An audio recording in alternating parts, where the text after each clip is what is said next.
Guys Khesari Lal Yadav का गाना का शूटिंग डेलर मेहंदी के साथ हो रहा है। और बता दूं आपको, खेसारी लाल यादव का अगला गाना जो कि 75 लाख में शूटिंग हुआ था, जिसमें 250 डांसरों के साथ यह गाना शूटिंग किया गया था, जिसमें बहुत ही ज़्यादा लागत की गई थी, जिसमें खेसारी लाल यादव खुद बोले थे।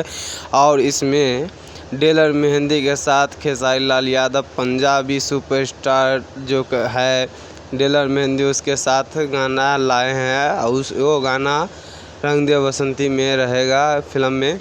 गाइस खेसारी लाल यादव ने कुछ दिन पहले ये बोले थे कि कोई अगर चुप है तो ये मत सोचना जो वो सो गया है, बल्कि आज वो करके दिखाया है। जो बोल रहा है वो करके नहीं दिखाता है। खेसारी लाल यादव ने जो कहा था वो करके दिखाया है और बिना बोले किए हैं, जिसमें खेसारी लाल यादव बहुत ही ज़्यादा महंगे गाने इसमें लगा रहे। इस गाने का बजट भी बहुत ज़्यादा होगा, जिसमें आप अनुमान लगा सकते हैं रंग दे बसंती फिल्म का बजट कितना हो सकता है। ये तो संघर्ष 2 से भी ज़्यादा बजट का फिल्म होने वाला है, जिसमें 250 डांसरों के साथ गाना शूटिंग किया जा रहा है। और दूसरे में डेलर मेहंदी के साथ गाना ला रहा है, जिसमें आपको पता चल ही गया होगा कि ये गाना फिल्म बहुत ही ज़्यादा महंगा होने वाला है। संघर्ष 2 से भी ज़्यादा महंगा होगा। इस गाने में बहुत ही अच्छे डांसरों को ला रहे हैं और गवा रहे हैं, नचा रहे। पवन सिंह बोले थे जो जिसको सोचा भी नहीं होगा उसको नचाएंगे, लेकिन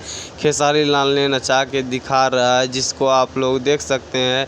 डेलर मेहंदी के साथ खेसारी लाल का ढेर सारा फ़ोटो वायरल हो रहा है, जिसमें डेलर मेहंदी अपने खुद से बोल रहे हैं कि हम भोजपुरी में काम करेंगे। इस रंग दे बसंती फिल्म के गाने में मैं काम करने वाला हूं, जिसमें भोजपुरी मेरे सामने खेसारी लाल यादव जो कि भोजपुरी के सुपरस्टार कहे जाने वाले हैं, वो है मेरे पास बहुत ही ज़्यादा